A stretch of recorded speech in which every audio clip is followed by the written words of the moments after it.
नमस्कार, news circle में स्वागत है आपका। सनातन धर्म की पूरी दुनिया में प्रचार करने वाले सनातन संस्कृति के संरक्षक शांतनु जी महाराज हमारे साथ हैं। न्यूज सर्किल पर आज हम उनसे बात करेंगे अध्यात्म को लेकर, उनकी यात्रा को लेकर और कुछ राजनीतिक चर्चाएं भी होंगी उनसे। सर, न्यूज सर्किल में आपका बहुत बहुत स्वागत। धन्यवाद। महाराज, श्री बस्ती में जन्म होता है, प्रयागराज में पढ़ाई होती है और इतनी आध्यात्मिक यात्रा आपकी चल रही है, तो शांतनु जी महाराज जब पीछे मुड़ के देखते हैं तो क्या पाते हैं? एक समृद्ध पारिवारिक श्रेष्ठ परंपरा, एक संस्कार युक्त प्राथमिक शिक्षा का वातावरण,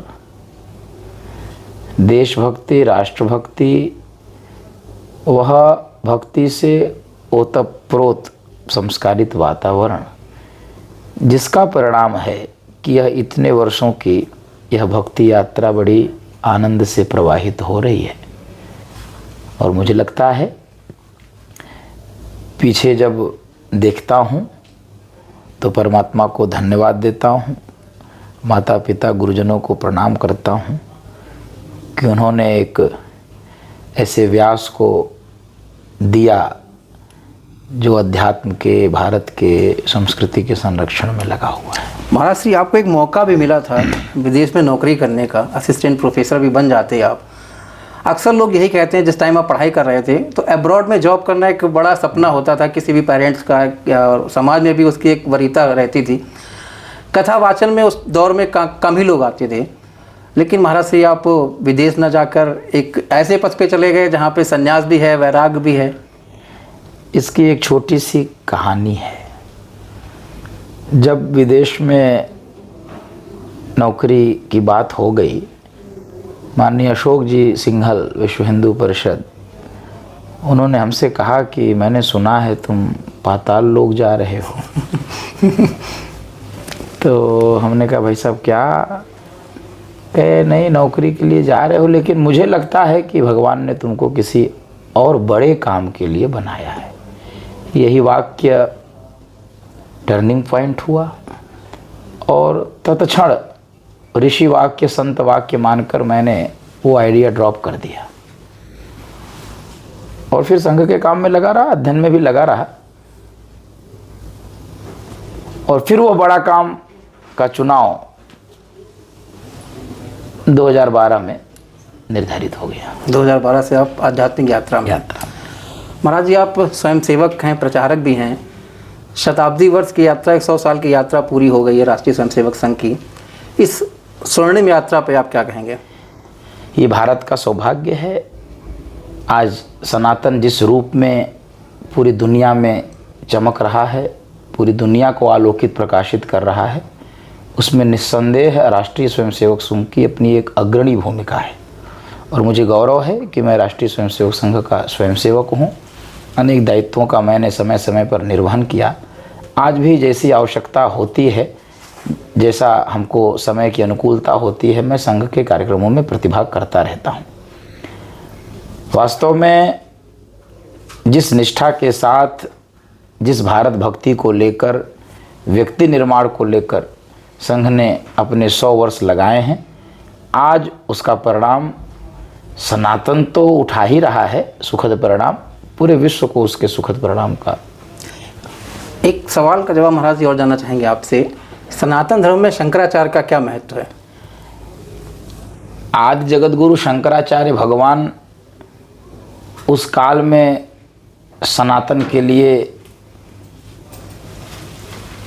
4 पीठ की स्थापना की, जब बहुत प्रकार से सनातन पर प्रहार किए जा रहे थे जी। भाषा को लेकर, क्षेत्र को लेकर, अनेक प्रकार से संकीर्ण मानसिकताओं को लेकर हिंदू आपस में लड़ते थे। उत्तर, दक्षिण, पूर्व, पश्चिम 4 पीठ की स्थापना की। जगतगुरु शंकराचार्य भगवान ने भाष्य लिखे। जगतगुरु शंकराचार्य भगवान ने ही अखाड़ों की स्थापना की कि एक योद्धाओं की भी टीम तैयार हो। तो निश्चित रूप से शंकराचार्य जी सनातन के शीर्ष पुरुष, शिखर पुरुष होते हैं, ऐसा मेरा मत है। आज के दौर को देखें तो शंकराचार्य को लेकर विवाद चल रहा है। अविमित्रानंद जी हैं, वो उनका अलग मत है। योगी जी विधानसभा में अलग तरीके से कहते हैं। अब इस दोनों सिनेरियो पे महाराज श्री का क्या कहना है? मेरा तो एक मत है, योगी जी गोरक्षपीठाधीश्वर के साथ साथ उत्तर प्रदेश के मुख्यमंत्री हैं। प्रशासन की अपनी मर्यादाएं होती हैं, अपनी सीमाएं होती हैं। शंकराचार्य जी के बटुकों के साथ जो हुआ वह अप्रिय है, दुर्भाग्यपूर्ण है, लेकिन मुझे कहने में कोई संकोच नहीं है। हम लोगों को, जो भी इस देश को अपना मानते हैं और जिम्मेदार मानते हैं, ऐसी किसी भी परिस्थिति को न उत्पन्न होने दिया जाए, ये हमारी बड़ी जिम्मेदारी होती है। हम जानबूझकर ऐसी परिस्थिति क्यों उत्पन्न करें? मैं विगत 25-26 वर्षों से प्रयाग में रहता हूँ। बहुत सारे कुंभ भी मैंने देखे, माघ मेले भी मैंने देखे। मैं व्यक्तिगत रूप से सदैव शासन सत्ता का सहयोग करता रहा हूँ और जनता प्रथम है, जनता जनार्दन होती है। सामान्य श्रद्धालु ही कुंभ के वास्तविक श्रद्धालु होते हैं, हकदार होते हैं। मेरा तो यह मानना हमेशा से होता है। नहीं, जो शंकराचार्य के साथ किया गया वो ठीक किया? नहीं, मैं तो पहले ही बोल दिया। मैंने प्रथम दृष्टया ही खंडन किया कि जो बटुको, शंकराचार्य जी के साथ तो कुछ हुआ नहीं। शंकराचार्य जी के साथ इतना ही हुआ कि उनको रोक दिया गया जी, बस। उससे ज़्यादा उनके साथ कोई अभद्रता नहीं हुई। अब वो चूंकि सोशल मीडिया के युग, वीडियो सबके पास है जी।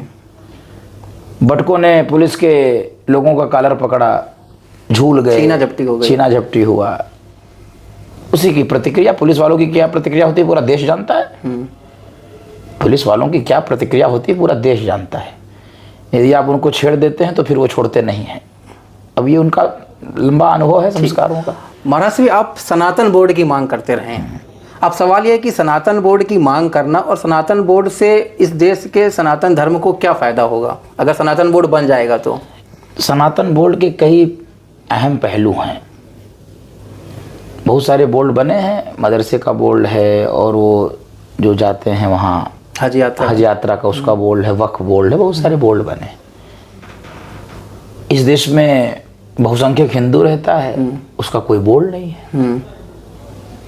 तो उसके बोर्ड बनने का जो सबसे बड़ा लाभ होगा कि हमारी बात किसी फोरम पर रखी जाएगी। कौन सी बात जो अभी नहीं रखी जाती उस फोरम में रखी जाएगी? जैसे मान लीजिए हमारे तीर्थ यात्राओं का विषय है जी, हमारे मठ मंदिर की स्वतंत्रता या स्वायत्तता का विषय है, या हमारे पुराने मंदिर जिनको परतंत्रता के काल में तोड़े गए। अभी तो हम केवल अयोध्या, मथुरा, काशी की बात करते हैं। 5000 से ज्यादा मंदिर, संभल का भी जिक्र आता है। संभल भी है उसमें, सब तोड़े गए।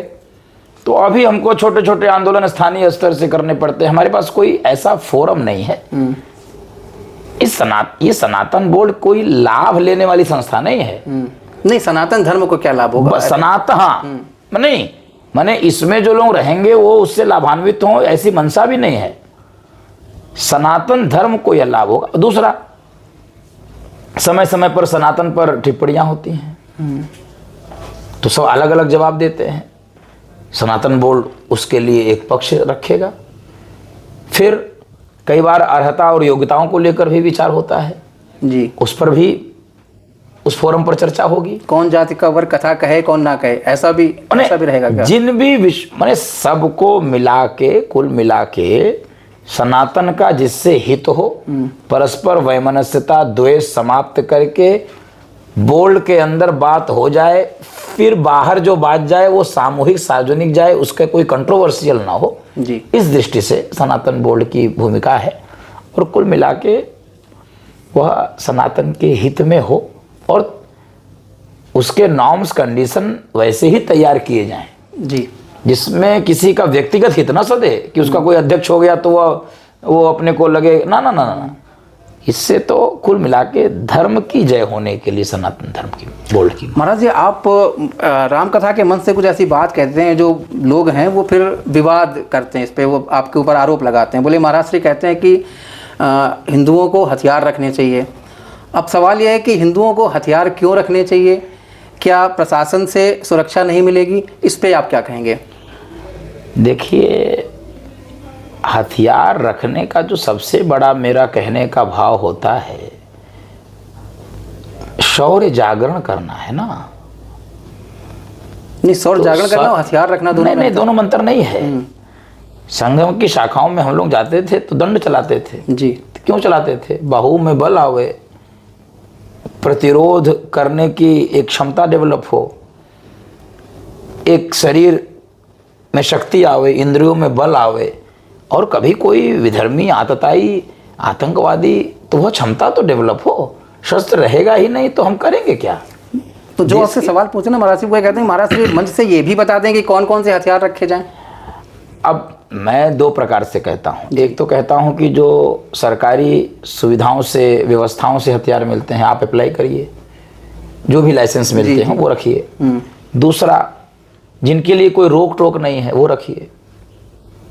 चाकू तो रख सकते हैं। आप तो कहते हैं कि जो सब्जी वाली चाकू उसमें भी जंग लगी रहती है, जंग लग चुकी है। तो कम से कम उस जंग को साफ करके बार बार मेरा इन सारी बातों को कहने का यही हेतु है कि जैसे चाकू में जंग लग गई है, ऐसे हम लोगों की बुद्धि में भी जंग लग गई है, हमारी इंद्रियों में भी जंग लग गई है, हमारी चेतना में भी जंग लग गई है।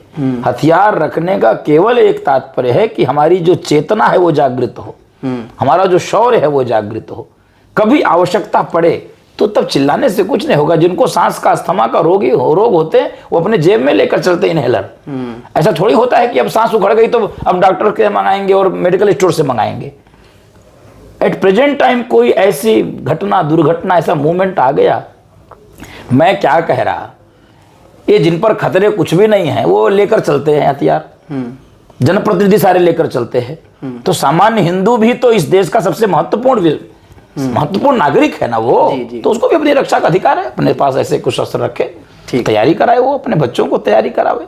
बाकी लोग कराते हैं, हम लोग पीछे हैं। इसलिए मैं कहता हूं कि हमको पीछे नहीं होना है।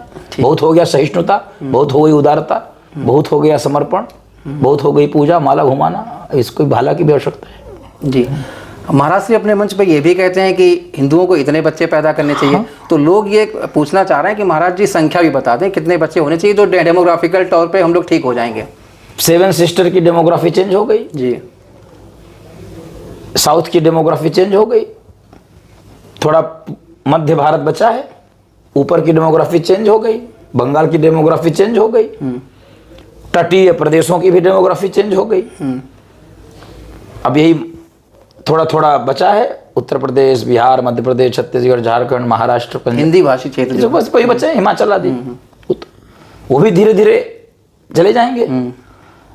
मेरा मत है 2 में तो कोई गुंजाइश नहीं है, और परमात्मा ने यदि ठीक साधन संसाधन दिए हैं तो कम से कम 3 बच्चे। मैं तो कहीं भी भोजन जलपान पे भी जाता हूं तो मैं आग्रह करता हूं। आज भी गया था मैं एक पत्रकार महोदय के यहाँ, आज ही सुबह मैंने उससे कह के आया है कि भाई ये क्या करोगे एक संतान लेकर, कम से कम 3 बच्चे होने चाहिए। हमारा से एक सवाल और आता है, आरक्षण को इस देश के लिए आप क्या मानते हैं, जरूरी है कि अभी बढ़ाया जा रहा है जबरदस्ती? आरक्षण का संशोधन अनिवार्य है, वो उस पर रिफॉर्म होना चाहिए। मैं बार बार कह रहा हूं, मैं आरक्षण का विरोधी नहीं हूं। आरक्षण मिले योग्य लोगों को, अर्ह लोगों को, जो उसके वास्तविक पात्र हैं उनको मिले। मैं एक सामान्य बुद्धि से बता रहा हूं, किसी के दादाजी आईएएस थे, उनका बेटा भी आईएएस हुआ, और उनका पोता भी कह रहा है कि मुझे आरक्षण चाहिए। तो ये तो हक मारा जा रहा है ना। क्रीमी लेयर अलग, हाँ, क्रीमी लेयर और आर्थिक आधार पर। हो सकता है लोग इस विषय से हमारा विरोध करें। उस तरह का छुआछूत, जातिपात, अस्पृश्यता मुझे नहीं देखने को मिलती है। नहीं, लेकिन महाराज श्री संघ प्रमुख का बयान ये आता है, वो कहते हैं साहब कि जब तक समाज में समानता ना हो जाए 2000 साल तक या 200 साल तक आरक्षण रहना चाहिए। तो इस बात के क्या मायने हैं? आप तो स्वयं प्रचारक हैं। मैं सरसंघचालक जी की बात का कोई समर्थन और खंडन नहीं करूंगा। मैं अपना मैं विचार व्यक्त करता हूं। जैसे संघ ने कहा परम वैभवन ने तुम्हें तत्स्वराष्ट्रम, जी, परम वैभव पर जाएगा तब तक हमको काम करना है, तो कुछ पता नहीं कब तक परम वैभव पे जाएगा। तो क्या आरक्षण के विषय में भी ऐसा ही मानना है क्या? समता कब आएगी? आपके पास कोई उसका मानक प्रारूप तैयार है, मानक तैयार है? कब समानता आ जाएगी, कब समता आ जाएगी? ऐसा तो कहीं हो नहीं रहा है। अगर माइनस नंबर पाने वाले आरक्षण का लाभ लेकर प्रवेश पा रहे हैं ना,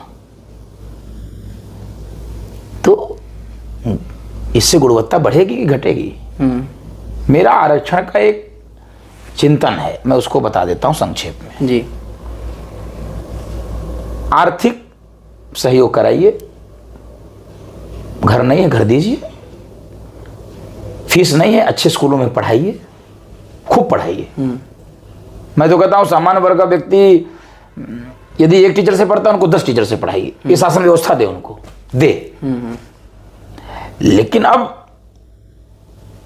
जहां पर प्रतिभा के आधार पर नियुक्ति होनी है, वहां पर यदि आप आरक्षण देकर नियुक्ति देंगे, जो व्यक्ति 90 नंबर पाके बाहर बैठेगा और माइनस पाकर प्रवेश पाएगा, ये समता आएगी क्या? जी, मेरा क्रॉस क्वेश्चन है। क्या इससे समता आएगी? इससे और विषमता होती है, इससे और कटुता बढ़ती है। मैं तो अध्ययन कर रहा हूं ना। तो मेरा जो भी आरक्षण के अधिकारी लोग हैं, मेरा उनसे कोई विरोध नहीं है। यदि वो पीछे हैं उनको आगे किया जाए, लेकिन रास्ता ठीक चुना जाए, व्यवस्था ठीक दिया जाए। मैं तो कह रहा हूँ खूब अच्छे स्कूलों में पढ़ाइए, आप उन पर करोड़ों अरबों रुपए खर्च करिए, लेकिन जब इंजीनियर बनाना है तो उनकी पात्रता ठीक करिए। ठीक। डॉक्टर बनाना है तो देखिए कि वो, पता तो चला 5 साल में प्रवेश तो पा लिए, 5 साल में नहीं पास हो पाए। एक महाराज जी, आप मंचों से वर्ण व्यवस्था को लेकर बात करते हैं कि सनातन धर्म में वर्ण व्यवस्था थी, जातियों में मतभेद बाद में हुआ। अब सवाल आता है कि जातियों का टकराव को लेकर रामचरितमानस की 2-3 चौपाई हैं जिन पे बहुत ज़्यादा विवाद भी होता है। पहली चौपाई है, पूजें विप्र सकल गुणहीना, वेद न पूजें, वेद शूद्र न पूजें गुण प्रवीणा, ऐसा कुछ है। तो पूजें विप्र सकल गुणहीना, इसका मतलब क्या है? क्योंकि इसको लेके बहुत सारा भ्रम रहता है। हमारे दर्शकों को आप बताइएगा कि पूजें विप्र सकल गुणहीना का वास्तविक मतलब क्या है, और जिसको लेकर वामपंथी दल जो है वो अनायास जो है वो लोग भ्रम फैलाते हैं। एक तो उसमें सकल शब्द भी नहीं है, पूजी है विप्र शील गुणहीना।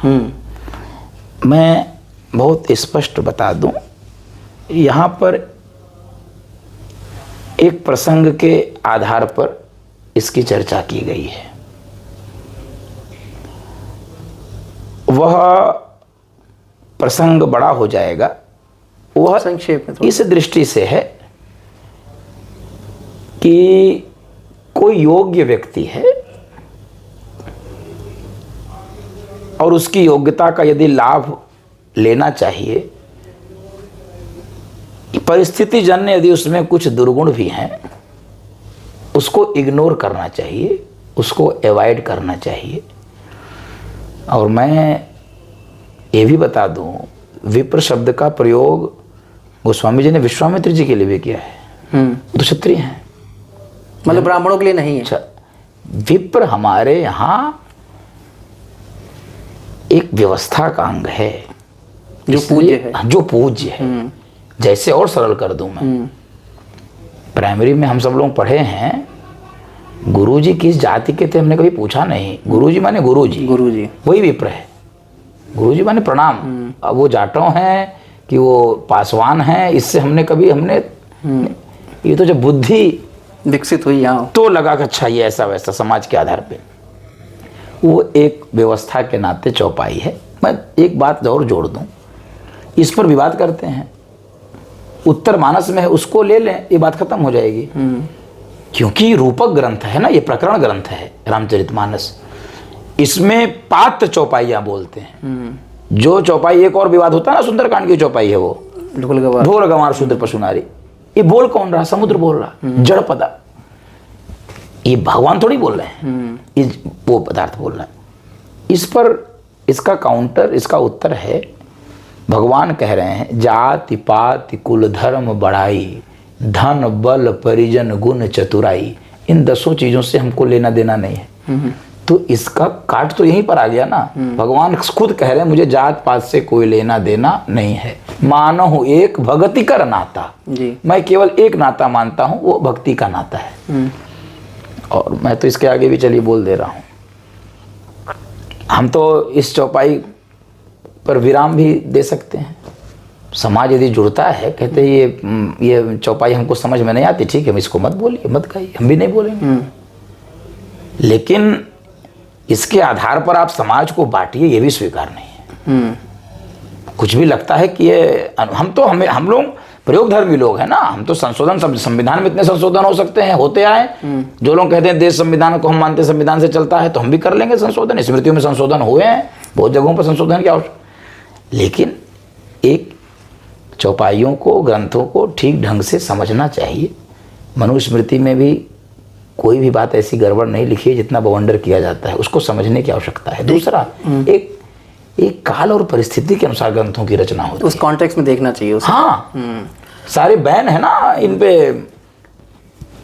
इनकी आयतें बैन हैं, उनका उल्लेख नहीं कर सकते अब साथ। हाँ, नहीं कर सकते आयतों में। सही बात, कर हम लोग उनका जिक्र कर लेते हैं। हाँ। अब लेकिन हमारे धर्म में हम उनका जिक्र करते हैं, कर लेते हैं। जेएनयू कैंपस में एक आवाज उठती है, ब्राह्मण भारत छोड़ो। तो ब्राह्मण भारत छोड़े, तो हम महाराज से जानना चाहेंगे ब्राह्मण भारत क्यों छोड़े, और ब्राह्मणवाद का जो विरोध करते हैं, मनुवाद का जो विरोध, उनके जहन में दरअसल चलता क्या रहता है, वो क्या समझना चाह रहे हैं, देश को क्या बनाना चाहते हैं? वो इस देश को अपना नहीं मानते, और इस देश में जो अच्छाइयाँ हो रही हैं, देश विकसित हो रहा है, देश चमक रहा है, वो उनको अच्छा नहीं लग रहा है। वो चाहते हैं कि ऐसे नाली का कीड़ा लोग बने रहें, उनका कोई विकास ना हो, उनका कोई निर्माण ना हो। मैं फिर कह रहा हूँ, ब्राह्मण भारत छोड़ो, क्षत्रिय भारत छोड़ो, वैश्य भारत छोड़ो, शूद्र भारत छोड़ो, यह मत लगाओ नारा ना। यह क्यों नहीं नारा कहते, राष्ट्रद्रोही भारत छोड़ो, भारत विरोधी भारत छोड़ो, आतंकवादी भारत छोड़ो, बांग्लादेशी घुसपैठी भारत छोड़ो, पाकिस्तान की जय बोलने वाले भारत छोड़ो, भारत को माता ना मानने वाले भारत छोड़ो, वंदे मातरम ना गाने वाले भारत छोड़ो, इस नारे को लगाओ ना। ब्राह्मण ने तुम्हारा क्या किया भाई, क्या तुम्हारा नुकसान किया है? मैं तो कहता हूं 100 साल पहले क्या किया जो बता, छोड़ो इस 100 साल में क्या किया, इस 100 साल में क्या किया। तो ये एक पूर्वाग्रह है, ये एक कुंठित मानसिकता है। हमने कभी कहा क्या शूद्र भारत छोड़ो, दलित भारत छोड़ो? हमने तो नहीं कहा, हम तो गले से लगाते हैं, हम तो गले से लगाते हैं। तो ये एक षड्यंत्र है भारत को तोड़ने की, जातियों में भारत को लड़ाने की, षड्यंत्र है। आज से परंपरा है, ब्राह्मण और नाई एक साथ बैठते हैं विवाह में जी। महाराज जी, जब आप जातियों का जिक्र कर ही रहे हैं, तो संक्षेप में एक चीज़ बता दीजिए, यूजीसी एक्ट को लेकर भी बड़ा विरोध हुआ। तो जब जातियों का जिक्र होता है तो यूजीसी एक्ट आ जाता है, जिसको लेकर बहुत सारे समाज में विघटन हो जाता है, आवाज़ें आने लगती। इसको आप कैसे? बहुत जिम्मेदार लोग बहुत गलत बयान दे रहे हैं। मैं तो सोशल मीडिया पे कभी कभी देख लेता हूँ। अभी एक सांसद जी ने बहुत गलत बयान, उन्नाव में, हाँ, बहुत गलत बयान दिया, ठीक नहीं है। आप एक जिम्मेदार व्यक्ति, आप आज तक के मेरे 14 साल के किसी भी प्रवचन, किसी भी भाषण से ऐसी कोई वाक्य नहीं निकाल सकते जिसमें से ये बू आवे कि हम जातिवादी हैं या भारत को जाति के आधार पर बांटना चाहते हैं। कोर्ट ने किस आधार पर रोका है कि एक तो व्याख्या अस्पष्ट है और कानून न्यायपूर्ण नहीं है जी। समाज में असमानता हो सकती है, मैं मान सकता हूं, लेकिन कानून असमान नहीं बनना चाहिए। कानून तो समानता वाला बनना चाहिए। यूजीसी एक्ट की बहुत सारी बातों में बड़ी उलझने हैं, उसकी व्याख्या स्पष्ट नहीं है, और मैं कह रहा हूं उसकी आवश्यकता नहीं थी। जब संघ अपने 100 और शताब्दी वर्ष में सामाजिक समरसता का मंत्र लेकर काम कर रहा है, और ऐसे आप काल में आप यूजीसी लाकर खड़ा करते हैं, तो मुझे लगता है कि आपकी मंशा ठीक नहीं है। इसकी ड्राफ्टिंग कमेटी पर ठीक से एनालिसिस होनी चाहिए। तो सवाल किसको उठना चाहिए, ड्राफ्टिंग कमेटी के ऊपर कि सरकार पर? स्पष्ट रूप से सरकार ने जिन लोगों को ड्राफ्टिंग कमेटी में रखा, उनसे पूछा जाए कि इस तरह के क्लॉज सारे दुनिया में, सारे कानूनों में यह है कि कानून का दुरुपयोग करने वाला भी दोषी होता है। तो जिम्मेदार मंत्री दोषी है इस कानून? नहीं, सारे लोग दोषी हैं। नहीं, हमारा देश में जिम्मेदार मंत्री जो है, जिम्मेदार मंत्री इस विभाग के जो भी हैं, मतलब हाँ एचआरडी में हो, उसकी कमेटी के लोग हों, दोषी इसलिए हैं कि आपने बच्चों को बांट दिया। यूनिवर्सिटीज कॉलेज में तमाशा मचा रहे हैं, हॉस्टलों में इतने प्रेम से एक थाली में, मैं तो देखा हूं, मैं तो हॉस्टल में रहा हूं ना, एक थाली में खाते हैं, कभी कोई भेद नहीं हुआ है। माइनस मतलब 1% भी शिकायत नहीं आई थी। आप लोगों के पास डेटा होगा, 1% भी पूरे देश में शिकायत नहीं आई थी। 2 करोड़ में से 1000 कुछ लोगों की शिकायत आई थी, उस आधार पर आपने यूजीसी दे दिया और उसमें भी समझदारी नहीं दिया। दूसरा जो सबसे बड़ा उसमें डिमेरिट है या फेलियर है, वो ये है आपने यह घोषित कर दिया कि एक निश्चित वर्ग ही अत्याचार का अपराधी है। ये सबसे मतलब बहुत विचित्र बात है। इस तरह का कोई समझदार अध्ययनशील व्यक्ति इस प्रकार का निर्णय नहीं ले सकता है। एक महाराज छोटा सा सवाल आपसे शुरू करना चाहेंगे। व्यासपीठ पे आप बैठते हैं, अक्सर ये आवाज़ें आती हैं कि व्यासपीठ पर हर वर्ग का व्यक्ति जो है बैठने का अधिकारी है। हम महाराज श्री से समझना चाहेंगे, जो भ्रम समाज में चलता है, क्या शूद्र व्यासपीठ पर बैठने के अधिकारी हैं, सिर्फ ब्राह्मण ही क्या व्यासपीठ पर बैठने के अधिकारी हैं? इसको लेकर आप दर्शकों को क्या कहना चाहेंगे? मैं तो कह रहा हूँ, भारत ज्ञान परंपरा का देश है। भारत में जो सम्मान वेदव्यास का है वही सम्मान रैदास का है। इस बात से कोई अपने को असहमत नहीं करेगा। विद्वता की पूजा होगी, पहले भी होती रही है, आगे भी होगी। एपीजे अब्दुल कलाम को भी हम सिर पे बैठाए हैं और स्वामी राजेश्वरानंद जी जीवन भर व्यासपीठ पर बैठे रहे, जन्म से मुसलमान थे। राजेश रामायणी के नाम से राजेश मोहम्मद से राजेश रामायणी हुए, फिर स्वामी अच्छे कथावाचक उनको कोट सुनते हैं। हम जैसे लोग भी उनको सुनते हैं, आज भी सुनते हैं, उनके कवित्व को कोट करते हैं, उनके उसको कोट करते हैं, उनके भजनों को गाते हैं जी। तो ये बात तो कहीं से है नहीं। लेकिन उस व्यास पीठ की मर्यादा की रक्षा करना उस व्यास का कर्तव्य है, वो किसी भी बिरादरी का हो। उसकी मर्यादा का हनन नहीं होना चाहिए। जैसे अब हम उस पर बैठ के कुछ भी बोलें, तमाशा करें, कव्वाली गाएं, नृत्य करावें, तो ये इन्हीं बातों से फिर विवाद हो सकता है। नहीं, कव्वाली का जिक्र कर दिया तो आप किसी को इंगित कर रहे हैं क्या? नहीं, कव्वाली मुरारी बापू कव्वाली कहते हैं। मेरा मुरारी बापू को एकदम इंगित मैं नहीं कर रहा हूँ। कव्वाली बहुत सारे, मेरा कव्वाली कहने का मतलब है कि व्यासपीठ कव्वाली का मंच न बने, वो ऑर्केस्ट्रा का मंच न बने। मैं वैसे भी व्यक्तिगत टिप्पणी करने से बचता हूँ। मैं बार बार विषयगत ही मैं रहना चाहता हूँ। पूरे प्रकरण में, शंकराचार्य जी के प्रकरण में, मैं विषयगत जहाँ पर दोष हुआ है वो प्रशासन के पक्ष से हो या शंकराचार्य जी के पक्ष से हो, मैं इसमें योगी जी और अविमुक्तेश्वरानंद जी को नहीं रखता हूँ सामने। मैं प्रशासन और शंकराचार्य, जो विषय वस्तु है उस पे, जिस विषय के कारण यह विवाद हुआ, उसमें किससे दोष हुआ, किससे चूक हुई, ये विचार करनी होगी। तो महाराज श्री आपका बहुत बहुत आभार, आपने हमें समय दिया। तो निश्चित तौर पर महाराज श्री का यही कहना है कि विद्वता की पूजा हमेशा होती है, वो किसी वर्ग किसी समाज से आए। फिलहाल अभी के लिए इतना ही, अगले एपिसोड में फिर किसी मुद्दे पर चर्चा करेंगे। तब तक के लिए मुझे दीजिए इजाजत। नमस्कार।